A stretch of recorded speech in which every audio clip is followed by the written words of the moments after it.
Hello friend, welcome to Bajirao Reddy Institute. Today analysis के आज के अंक में हम 3 जनवरी 2025 के 3 प्रमुख समाचारों पर चर्चा करेंगे, जिसमें से पहला समाचार है कि भोपाल गैस त्रासदी के जो मलबा है, जो जहरीला कचरा है, उसको 40 वर्ष बाद यानी आपदा होने के 40 वर्ष बाद उसके निपटान की प्रक्रिया शुरू हुई है और 1 जनवरी को कई सारे ट्रकों के कंटेनरों में, सील्ड कंटेनरों में बंद करके उसको भोपाल से मध्य प्रदेश इंदौर के पास एक जगह है वहाँ पे ले जाया जाएगा, जहाँ पे उसका निपटान किया जाएगा, उसे जलाया जाएगा बिल्कुल ही सिक्योर वातावरण में।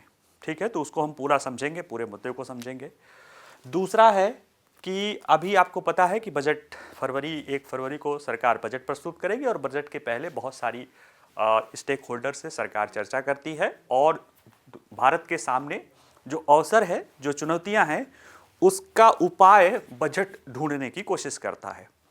और देखा जाए तो इस समय भारत की अर्थव्यवस्था के संदर्भ में या भारत के ओवरऑल संदर्भ में अर्थव्यवस्था के दृष्टि से मेनली देखा जाए, आर्थिक पहलू से दृष्टि से देखा जाए तो सबसे बड़ी चुनौती है बेरोजगारी की या रोजगार की उस ऑप्टिमल स्थिति का ना होना।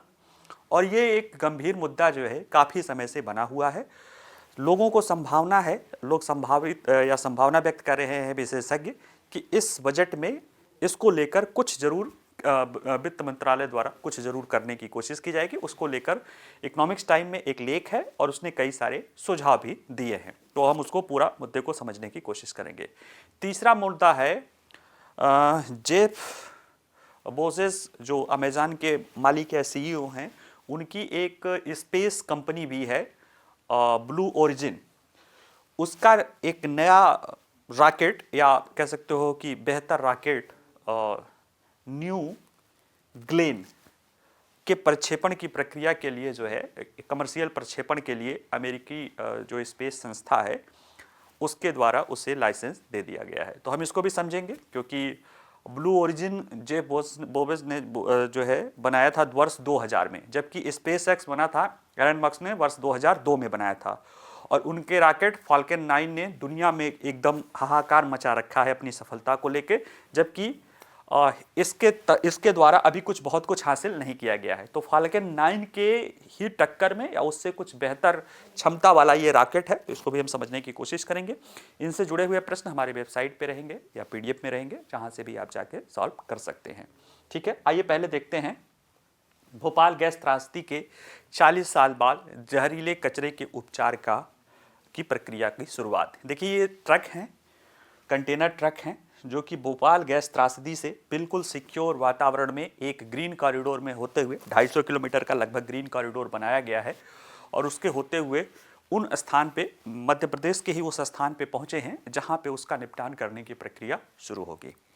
और देखा जाए तो ये जो निपटान की प्रक्रिया चल रही है ये 40 साल बाद चल रही है, क्योंकि भोपाल गैस त्रासदी 2 दिसंबर की रात और 3 दिसंबर की सुबह, यानी वही भोर और रात का जो समय है 1984 में, उसमें हुई थी। और देखा जाए तो ये पूरे का पूरा जो है 40 साल बीत गया है और 40 सालों बाद ये प्रक्रिया शुरू की जा रही है। और वह भी तब शुरू की जा रही है जबकि मध्य प्रदेश उच्च न्यायालय ने 3 दिसंबर को मध्य प्रदेश सरकार को और भोपाल गैस त्रासदी से जुड़े प्राधिकरण को फटकार लगाई है कि वो इस समस्या को, इस निपटान को लेकर संभव नहीं है।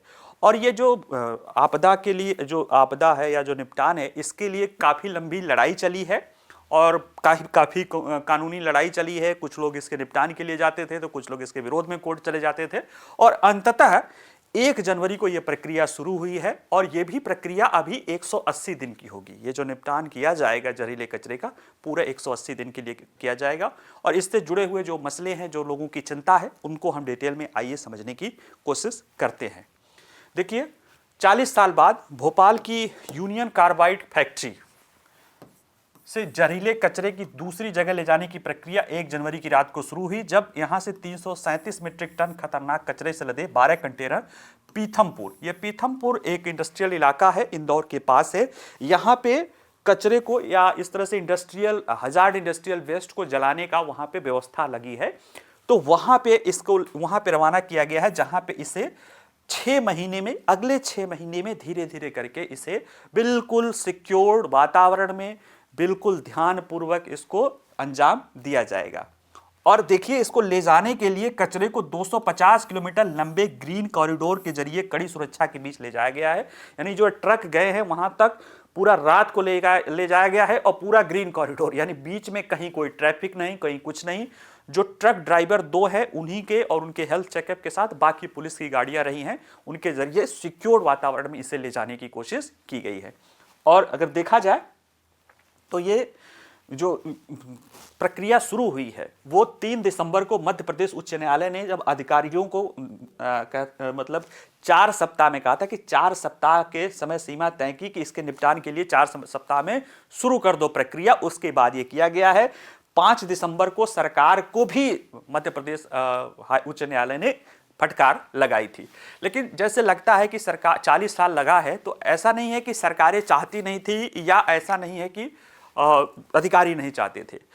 इसको लेकर बड़ी लंबी लड़ाई चली है। यहां जानना उतना महत्वपूर्ण नहीं है, फिर भी मैं बता देता हूं कि इस कचरे के निपटान की शुरुआत एक कोर्ट केस से होती है कि इसका जो कचरा है उसे हटाया जाए। जहरीला कचरा चूंकि वहां पे बना हुआ है, उसके और जगह फैलने की संभावना है, इसलिए उसे वहां पे हटाया जाए। और उसके लेकर कोर्ट में गया, फिर मामला कोर्ट को लेकर उसके जब कोर्ट ने आदेश दिया तो सरकार ने कोशिश की, कई जगह जानने की कोशिश की। तो जहां पे पहले हुआ कि गुजरात में जलाया जाएगा, तो गुजरात में विरोध शुरू हो गया। फिर मामला सुप्रीम कोर्ट गया, तो सुप्रीम कोर्ट ने उन्हें रोक लगाया। फिर ऐसे करते करते करते करते ये 2015 से सारा, मतलब चल तो और पहले से रहा है, लगभग 10-20 साल पहले से ये कचरा निपटान की प्रक्रिया ही चल रही है। लेकिन अंततः 1 जनवरी को अब वो प्रक्रिया शुरू हो गई। उसके 2-4 दिन पहले ही उसकी पैकेजिंग वैकेजिंग शुरू हो गई, लेकिन 1 जनवरी को ट्रकों द्वारा ये कचरे निकाल के पीथमपुर की तरफ पहुंच गया है, जहां पे यहां उसको आगे की प्रक्रिया या उसे निपटान की प्रक्रिया उसकी शुरू की जाएगी। देखिए, जहरीली कचरे के निपटान में क्या जोखिम शामिल है।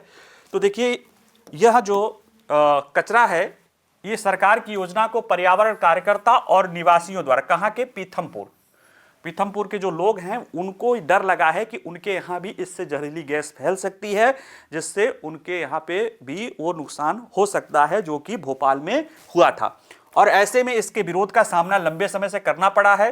कचरे के निपटान को रोक लगाने के लिए कुछ तो उच्च न्यायालय में भी याचिकाएं दायर की गई हैं, हालांकि उसको इनकार कर दिया गया है। और देखा जाए तो 2015 में जब कचरे के निपटान के लिए ट्रायल किया गया था पीथमपुर में, तो भस्मक, यानी जहां पे कचरा जलाया जाता है, पीथमपुर में भस्मक है, वहां पे जलाया जाता, भट्ठी है, वहां पे कचरे को जलाया जाता है, वहां से कोई हानिकारक उत्सर्जन नहीं हुआ है, ऐसा जो भोपाल गैस त्रासदी के लिए प्राधिकरण बना है उसका कहना है। और इसमें से निकलने वाले जो उत्सर्जन है वो स्वास्थ्य को खतरा होने की चिंता पर्यावरण कार्यकर्ताओं और लेकिन निवासियों को अभी भी है।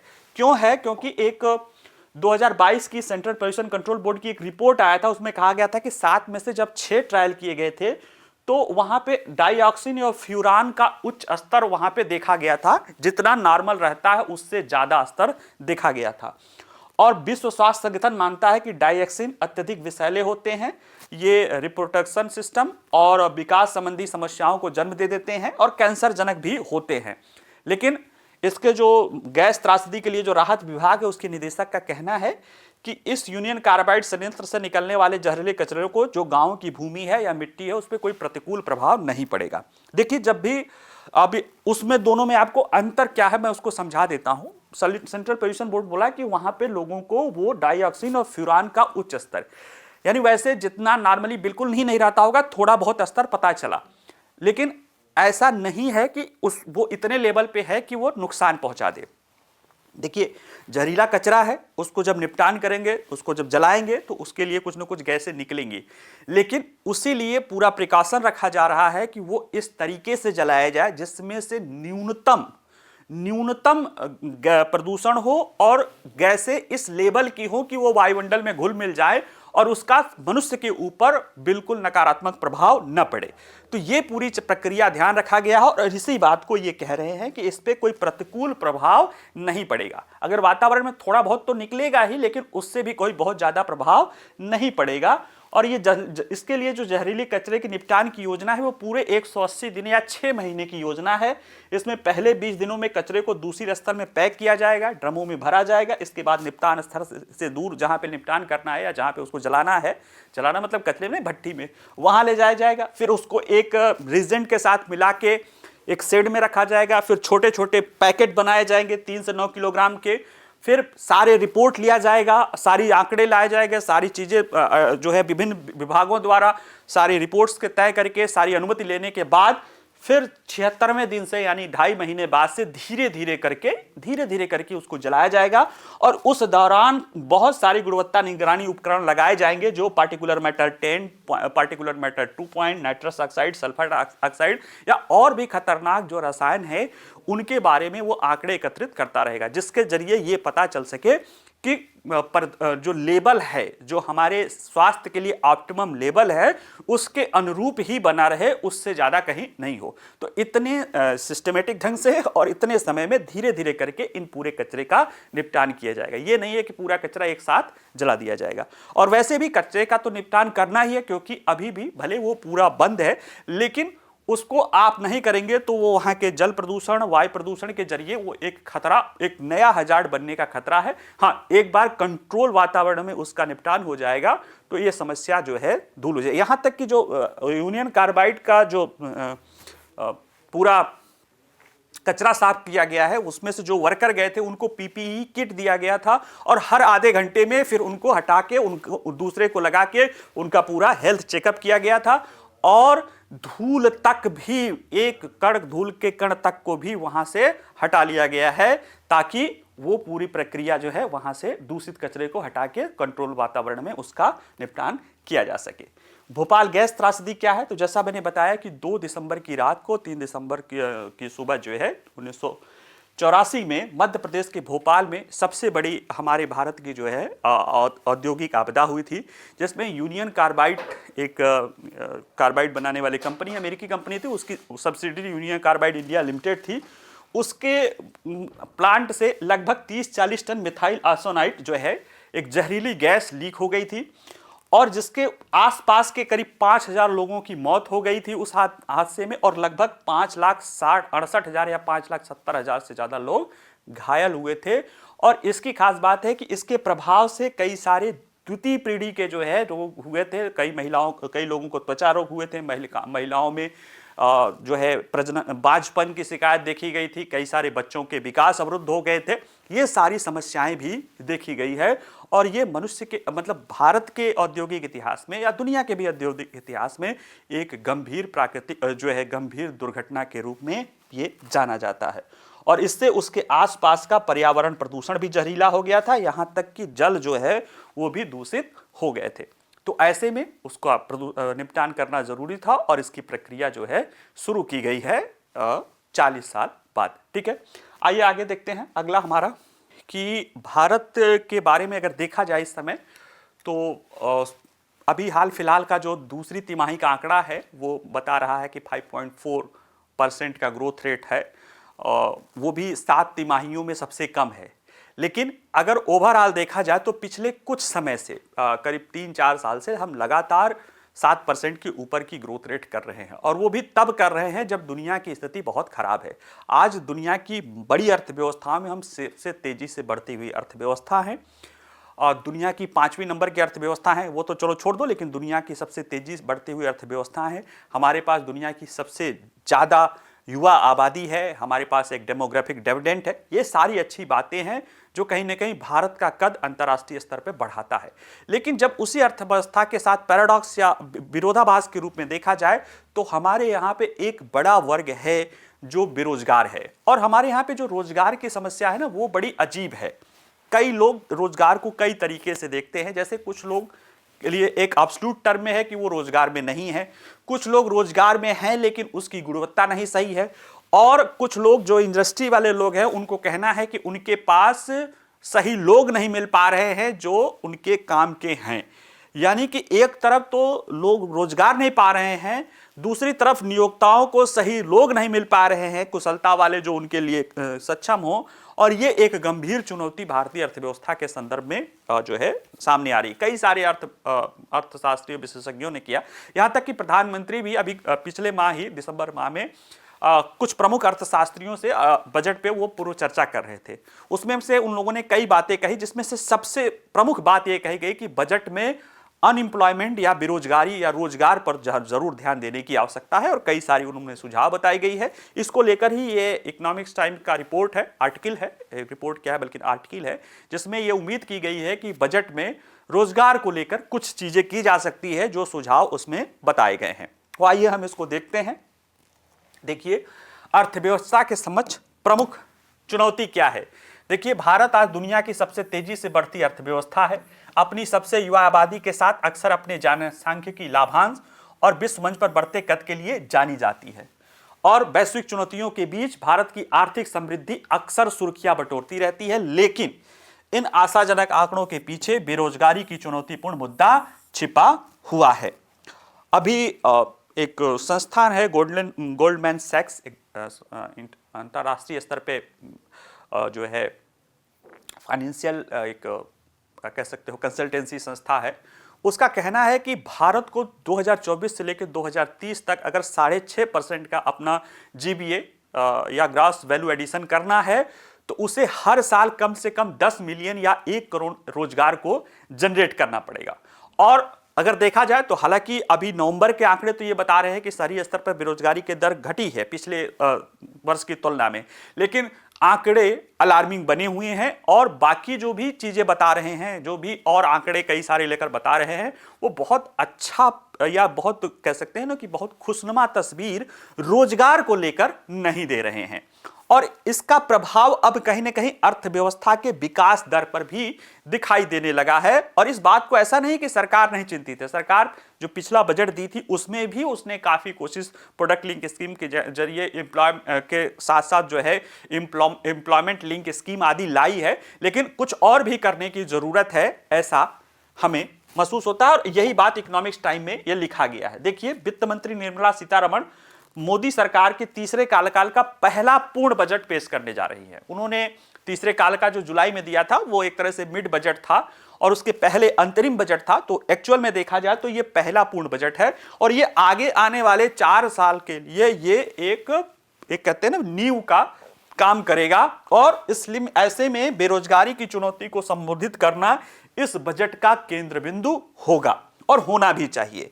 अर्थशास्त्रियों का कहना है कि बेरोजगारी से निपटने के लिए दीर्घकालीन रणनीतियों के बिना भारत का जनसांख्यिकी लाभांश एक जनसांख्यिकी आपदा में बदल जाएगा। जैसे कि आप कहावत है कि हमारे पास ढेर सारे लोग हों, वो हमारे लिए अवसर भी है, चुनौती भी है। अगर वो सक्षम हो, उनको काम करने की आज़ादी हो, वो काम कर सकते हैं तो अवसर है, नहीं तो वो आपके लिए आपदा भी हो सकते हैं। यानी उनका बड़ा आकार बड़ा संसाधन व्यय कराएगा और वो हम उसका लाभ नहीं ले पाएंगे। तो ऐसे में वे बजट से लोग उम्मीद कर रहे हैं कि ये चीजें होनी चाहिए। हालांकि इस बजट के पहले अर्थव्यवस्था की जो कम होती वृद्धि दर है ये भी चिंता का, ऐसा नहीं लोग कहते मंदी है, मंदी नहीं है। हाँ, अर्थव्यवस्था पिछले 7 तिमाहियों में अपने सबसे कम दर पे 5.4% पे बढ़ी है। इसके पहले वो हमेशा 6%, 6.5%, 7%, 8% के विकास दर पे रही है। फिर भी ओवरऑल इसके बावजूद भी देखा जाए तो अर्थव्यवस्था के जो आंकड़े हैं, जैसे हमारे इकोनॉमिक सर्वे में ही बताया गया था कि 6.5 से 7% रहेंगे। हालांकि आरबीआई ने उसे 7.2% माना था 24-25 के लिए, जो ये वित्तीय वर्ष चल रहा है, लेकिन फिर बाद में उसे 6.6% कर दिया है और आमतौर पे ये 6.5 से 7% रहेगा, क्योंकि विश्व बैंक ने भी अपनी हाल फिलहाल की रिपोर्ट में कहा है कि भारत अब जो कोरोना के बाद के जो 2-3 साल के वो जो डिमांड की कमी थी उसको वो पूरा कर चुका है। सैचुरेशन की अवस्था आ गई है। अब अर्थव्यवस्था 6.5-7% के आसपास, 6.5 से 6.5% के आसपास पे बढ़ेगी, जो कि काफी अच्छा ग्रोथ रेट है वैश्विक अनसर्टेनिटी की स्थिति में। तो वो चीजें हैं, लेकिन लोगों को लग रहा है कि अगर अभी ये सुधार नहीं होगा, ये उम्मीद तो की जा रही, लेकिन अगर सुधार नहीं हुआ और ग्रोथ रेट नीचे चलती जाएगी तो निश्चित रूप से लोगों के वेतन में कमी हो सकती है और भारतीय उद्योग जगत जो आगे विस्तार कर सकता है, नया इन्वेस्टमेंट करने का होगा, वो करने से कतरा सकता है। तो ये एक चुनौती है, लेकिन जैसे कि बता रहे हैं और विशेषज्ञ बता रहे हैं कि स्थिति ठीक है। दूसरा है, एक आंकड़ा आया है एनएसएसओ का नवंबर 2024 में रोजगार को लेकर, ये भी अच्छे संकेत बता रहा है। जैसे 15 और उससे अधिक आयु के व्यक्तियों का, यानी जो काम करने वाले लोग हैं, उनका बेरोजगारी का आंकड़ा जुलाई से सितंबर तिमाही में 6.4% तक गिर गया है, यानी अब सिर्फ 6.4% ही रह गया, जबकि पिछली अवधि में ये 6.6% था, तो यानी कहीं ना कहीं सुधार देखा जा रहा है।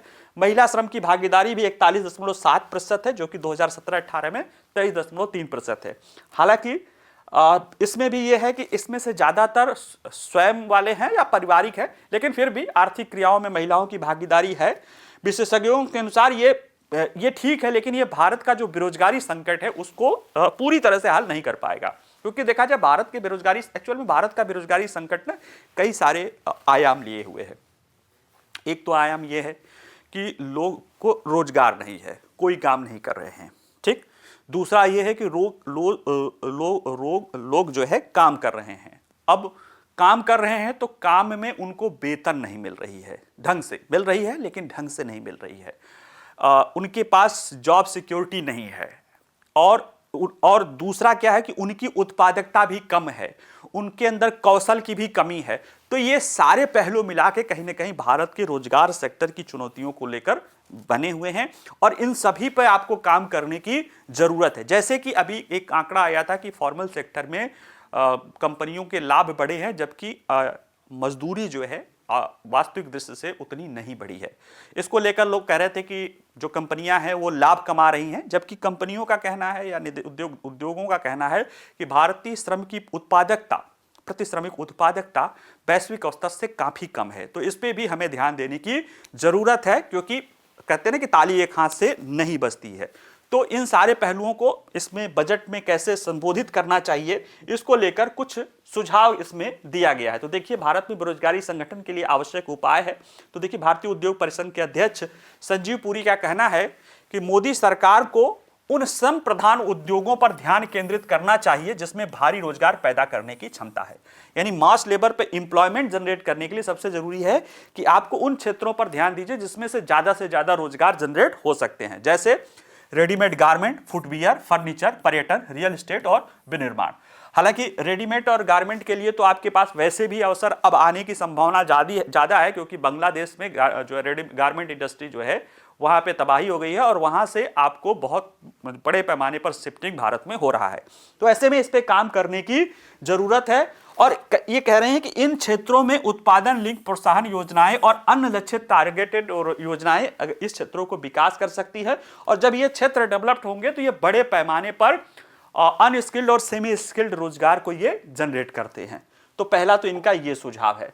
दूसरा है कि प्रधानमंत्री ने जब अभी अर्थशास्त्रियों की बैठक बुलाई थी तो उन सब ने कहा था कि रोजगार पे ध्यान देने की जरूरत है, और उसमें अर्थशास्त्रियों का कहना है कि भारत को अपनी शिक्षा को व्यावसायिक प्रशिक्षण कार्यक्रमों के साथ जोड़ने की आवश्यकता है, ताकि युवा बाजार की मांगों के अनुसार खुद को कुशल बना सके। ठीक है, अतीत में सरकार द्वारा बहुत सारे उपाय किए गए हैं, लेकिन और भी बहुत कुछ करने की जरूरत है। खास तौर से देश भर में बुनियादी ढांचा परियोजनाओं में विकास में तेजी लाने की, अधिक धन जुटाने की जरूरत है, जिससे कि अर्धकुशल और कम कुशल श्रमिकों के लिए नौकरियों का एक विशाल पूल बनाया जा सके। यानी ये विशेषज्ञ कह रहे हैं कि एक तो व्यावसायिक प्रशिक्षण कार्यक्रम दिया जाए, ताकि उद्योग की जो जरूरतें हैं उसके अनुसार युवा अपने को कुशलता या कौशल उसके अनुरूप अपने को कौशल हासिल कर सके। साथ ही में सरकार को इंफ्रास्ट्रक्चर परियोजनाओं के विकास में भी तेजी लानी होगी, क्योंकि ये ज्यादातर स्किल्ड और अनस्किल्ड लेबर को भी, सेमी स्किल्ड और अनस्किल्ड लेबर को भी एब्जॉर्ब करने की इसकी क्षमता है। साथ ही साथ जैसे कि वो पुरी ने कहा कि उन श्रम प्रधान क्षेत्रों में भी सरकार को विशेष ध्यान देने की जरूरत है, जो ज्यादा से ज्यादा रोजगार को एब्जॉर्ब कर सकते हैं या ज्यादा से ज्यादा रोजगार जनरेट करते हैं। ठीक है, अब इसमें यह है कि स्नातकों और उद्योगों की मांग के बीच कौशल विमलता एक भी रोजगार की समस्या है, इसको भी हमें समझने की जरूरत है। हर स्तर पे व्यक्तियों को भी समझने की जरूरत है कि आप रोजगार चाहते हो, आप नौकरी चाहते हो, तो नौकरी का क्या डिमांड आ रहा है या कौन सी नौकरी चाहते हो, किस क्षेत्र में ज्यादा नौकरी है, उसके अनुसार अपने आप को कौशल आधारित करो। आप किसी भी नौकरी पर आप जैसे आपको खुद ही रखना हो, तो आप जो काम चाहते हो वो स्किल, वो क्षमता देखोगे, तभी किसी को अपनी नौकरी पर रखोगे। तो उसी तरह से खुद को, लोगों को खुद भी स्किल करना पड़ेगा, और इसके लिए सरकारों को भी प्रयास करना पड़ेगा, क्योंकि एक बड़ा बेमेल है।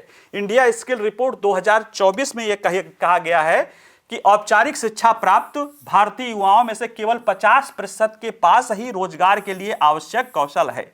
यानी 50% क्या करेंगे, 50% वो जो निकलेंगे वो कहां जाएंगे, वो या तो बेरोजगार होंगे या तो ऐसे रोजगार करेंगे जो कि उनकी क्षमता के अनुरूप नहीं है। और ये एक बड़ी गंभीर चिंता है, इसको दूर करने के लिए जरूरत है। ऐसे में क्या है कि इसमें उम्मीद की जा रही कि वित्त मंत्री इन युवाओं के कौशल प्रशिक्षण के लिए भी नए कुछ पहल कर सकते हैं, कुछ अलग इनके कौशल विकास के लिए भी धन उपलब्ध करा सकते हैं, ताकि ये जो औपचारिक शिक्षा प्राप्त हमारे स्नातक हैं वो उनकी एम्प्लॉयबिलिटी बढ़ सके।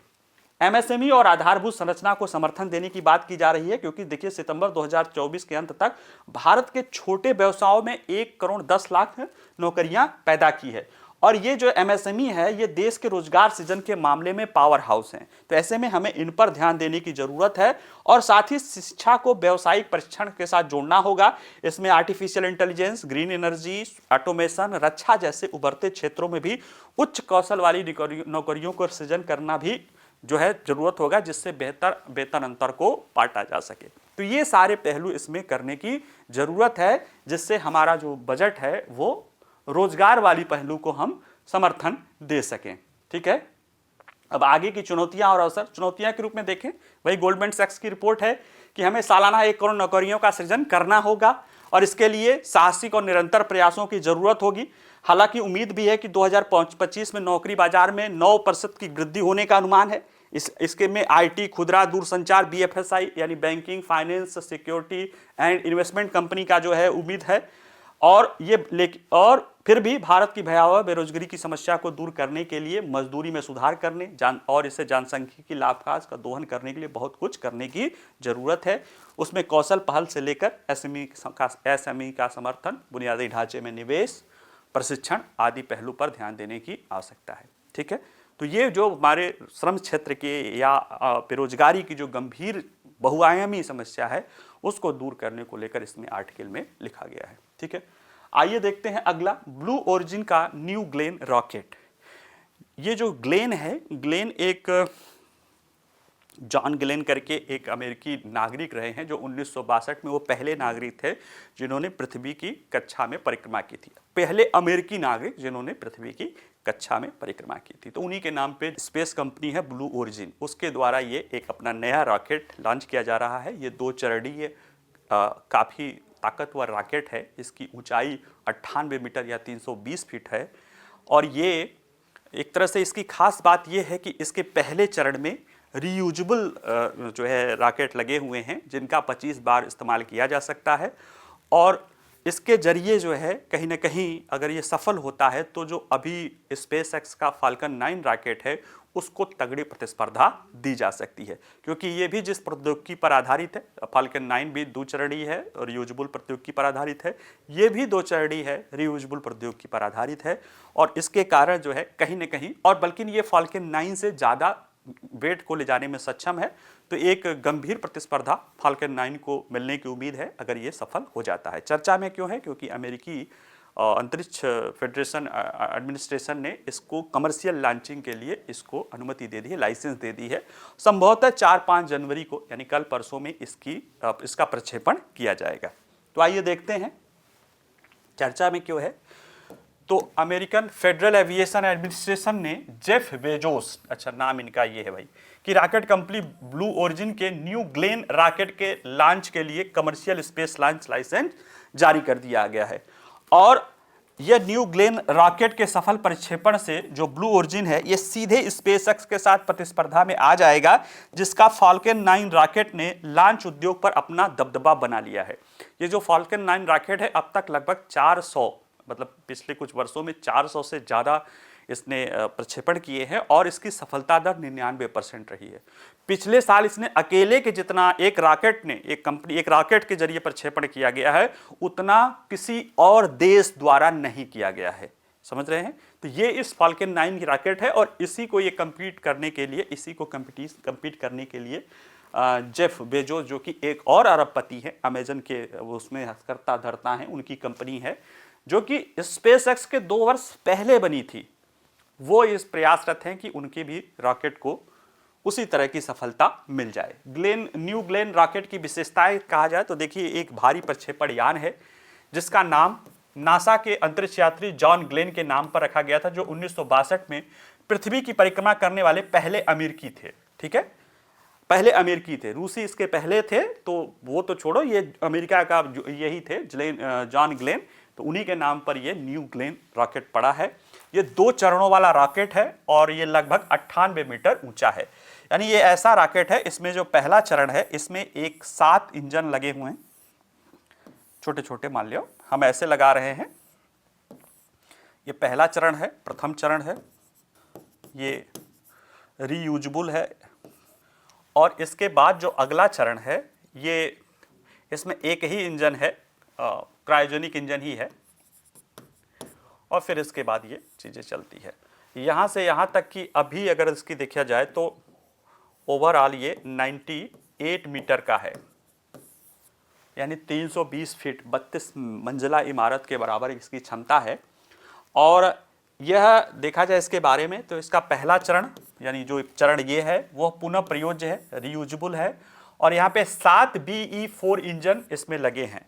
ये जो BE4 इंजन है, इनके बारे में कंपनी का दावा है कि यह दुनिया का सबसे शक्तिशाली तरलीकृत प्राकृतिक गैस ईंधन है, ईंधन युक्त और ऑक्सीजन युक्त चरणबद्ध दहन इंजन है। यानी कि ऑक्सीजन के साथ और LNG से चरण धुआं दुनिया का सबसे शक्तिशाली LNG इंजन है, ऐसा कंपनी का दावा है। और इसमें पहला चरण जो इनका है, ये न्यूनतम 25 उड़ानें पूरी कर सकता है। इसमें क्या होता है कि जैसे जब रॉकेट जाता है तो पहला चरण आगे जाकर वापस आ जाता है, और दूसरा चरण जो है, जो उपग्रह होता है या जो ऊपर रखा होता है, उसको जाके कक्षा में स्थानांतरित करता है। इसी तरह से फाल्कन 9 भी करता है, अभी देखेंगे उसको। ठीक है, और रॉकेट का जो दूसरा चरण है, ये BE3U इंजन है। इसमें 2 BE3U इंजन लगे हैं, यानी ये 2 क्रायोजेनिक इंजन है, और इसमें 7 लगे हैं, 7 इंजन है BU।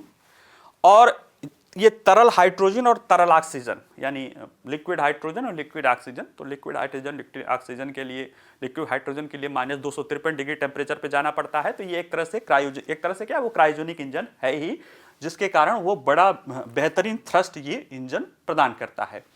अगर देखा जाए इसके महत्व को, तो ये जेफ बेजोस द्वारा 2000 में ही अपना ब्लू ओरिजिन कंपनी शुरू की गई थी, और 2002 में स्पेसएक्स, एलन मस्क द्वारा स्पेसएक्स शुरू की गई थी। स्पेसएक्स के फाल्कन 9 रॉकेट ने पूरी दुनिया के अंतरिक्ष व्यापार में तहलका मचा रखा है।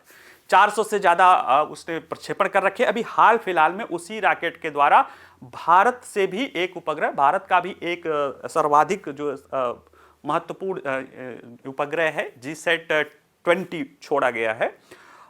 तो वो कहीं ना कहीं उसके महत्व को दर्शाता है। उसके महत्व में सबसे खास बात है कि वह बहुत कम कीमत पर ही अच्छी खासे पेलोड को छोड़ सकता है, क्योंकि उसका पहला चरण रियूजेबल है। ऐसे में ये जो ब्लू ओरिजिन है, ये भी अभी देखा जाए तो अभी छोटा मोटा उसका न्यू शेपर्ड रॉकेट चलता है और छोटा मोटा ये काम करता है। लेकिन अगर देखा जाए कि ये अगर न्यू ग्लेन सेकंड चरण वाला ही अगर वो सफल हो जाता है, तो ये अब तक जो भी रॉकेट चल रहे हैं उसमें तो सबसे लंबा हो जाएगा और काफी क्षमतावान हो जाएगा। देखिए ये सारे रॉकेट के हैं, एंटेरस है, सोयूज है, एरियन 5 है, एटलस V है, वल्कन है, ये फाल्कन 9 है। ये स्पेसएक्स का फाल्कन 9 है, जिसको आप अभी मान सकते हैं नो डाउट इस समय दुनिया का सबसे सफल उपग्रह प्रक्षेपण यान है। इसी का जो हैवी वर्जन है वो फाल्कन हैवी है, जिसमें इसी को 2 3 4 लगा दिया जाता है नीचे, तो उसकी क्षमता बहुत ज़्यादा बढ़ जाती है। अगर ये फाल्कन हैवी देखा जाए तो इस समय कार्यरत रूप से दुनिया का सबसे ताकतवर रॉकेट है फाल्कन हैवी। इसके बाद डेल्टा 4 हैवी है, जो इससे ऊंचा तो है लेकिन क्षमता में फाल्कन हैवी से कम है। और ये देखिए इनका न्यू ग्लेन 2 स्टेज है, इसकी ऊंचाई देख लीजिए 98 मीटर है। सबसे ऊंचा जो है ये सैटर्न V है, 119 मीटर है, जिससे चंद्रमा पे मानव अंतरिक्ष यान भेजा गया था, मानव भेजे गए थे, लेकिन वो पहले के जमाने की बात है, अब वो नहीं है। अब कार्यरत में देखा जाए तो ये अगर अभी ये तीसरा चरण का तो छोड़ो, जो पहले दूसरा चरण का ही प्रक्षेपण हो जाएगा, तो अगर ये प्रक्षेपण हो जाता है तो अब तक जितने भी रॉकेट हैं उनमें से सबसे ऊंचा रॉकेट तो ये हो ही जाएगा। और इसकी बहुत कुछ सिमिलरिटी जिस तरह से है वो डेल्टा 9 के फाल्कन 9 के आसपास के तरह से है, क्योंकि ये भी 2 चरणीय यान है। ये भी पहले चरण का रियूज कर लेता है, जिससे उसकी लागत काफी हद तक कम हो जाती है। तो ऐसे में अगर ये सफल हो जाता है तो ये अंतरिक्ष बाजार में जो स्पेसएक्स के फाल्कन 9 रॉकेट का जो प्रभुत्व है उसको चुनौती देना ये चाहता है, क्योंकि अब तक फाल्कन 9 सबसे सफल और विश्वसनीय रॉकेट के रूप में उपलब्ध है। फाल्कन 9 रॉकेट के बारे में देखा जाए तो ये 2 चरण वाला रॉकेट है, इसमें भी 2 चरण का रॉकेट है। पहले में 9 मर्लिन इंजन है, इसमें एक ही इंजन लगते हैं मर्लिन। पहले चरण में 9 मर्लिन इंजन है जो तरल ऑक्सीजन और केरोसिन ग्रेड प्रणोदक का इस्तेमाल करता है, और दूसरे चरण में एक मर्लिन जो है वैक्यूम इंजन लगा है जो कि अंतरिक्ष में वो काम करता है। ठीक है, तो इस तरह से ये जो प्रथम चरण होता है, ये जो मर्लिन इंजन होते हैं ये ऊपर छोड़ के जब हटते हैं तो ये वायुमंडल में जलने की बजाय इनके पास री एंट्री टेक्नोलॉजी है, ये वापस किसी सिस्टम में आ जाते हैं, और एक प्रक्षेपण में तो स्पेसएक्स ने इन्हें पकड़ा भी है, जैसे गोद में लेने की बात है। तो कुल मिला के ये वापस आ जाते हैं, जिससे इनकी बार बार छोड़ने की क्षमता बढ़ जाती है, क्योंकि फिर इसमें थोड़ा बहुत चेंज करके इंजन बन के पहले चरण में लगाया जा सकता है, जिससे इनकी लागत बहुत कम हो जाती है। इस फाल्कन 9 रॉकेट के बारे में कहा जाए कि दुनिया का पहला ऑर्बिटल क्लास पुनः प्रयोज्य रॉकेट है, यानी ऐसा रॉकेट है जो ऑर्बिट में छोड़ता है और पुनः प्रयोज्य। इसके पहले जो स्पेस शटल आदि रहते थे वो अंतरिक्ष में या अंतरिक्ष स्टेशन आदि पे ले जाने के लिए होता था, लेकिन ये ऑर्बिट में ये करने के लिए सक्षम है।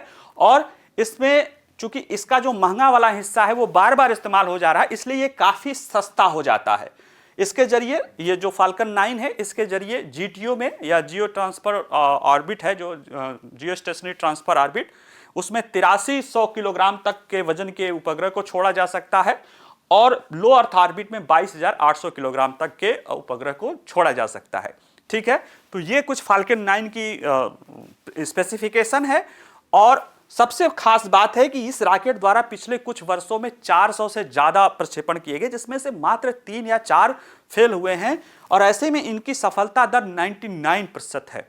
सोचिए कि ये इसके लिए एक और इसके खास बात है कि पिछले साल इस अकेले रॉकेट ने इतना प्रक्षेपण किया है जितना, मतलब अगर देखा जाए तो चीन सबसे ज्यादा प्रक्षेपण कर रहा है, चीन से कई गुना ज्यादा इसने अकेले ही प्रक्षेपण कर दिया है। कई गुना नहीं, मतलब 1.5 गुना ज्यादा। इसने 90-99 के आसपास इसने अकेले प्रक्षेपण किया है, और चीन किया था 60-65। तो अकेले एक देश ने जितना किया उससे 1.5 गुना ज्यादा तो इस अकेले रॉकेट ने प्रक्षेपण कर दिया है। तो ये इसकी सफलता रही। अब इसी को कंपीट करने के लिए जो है न्यू ग्लेन रॉकेट जो है, न्यू ग्लेन स्टेज 2 रॉकेट जो है वो प्रक्षेपण करने के लिए जो है जेफ बेजोस जो है तैयार है उनकी ब्लू ओरिजिन की, वो भी इसका मुकाबला कर सके। ठीक है, चलिए आज के लिए इतने ही। इससे जुड़े जो प्रश्न रहेंगे हमारे वेबसाइट पे रहेंगे, वहाँ पे आप जाकर सॉल्व कर लीजिएगा। वीडियो पसंद आए तो लाइक करिए, शेयर करिए। कोई प्रश्न हो तो आप पूछ भी सकते हैं। बाकी पढ़ते रहिए, मुस्कुराते रहिए। नमस्कार, धन्यवाद।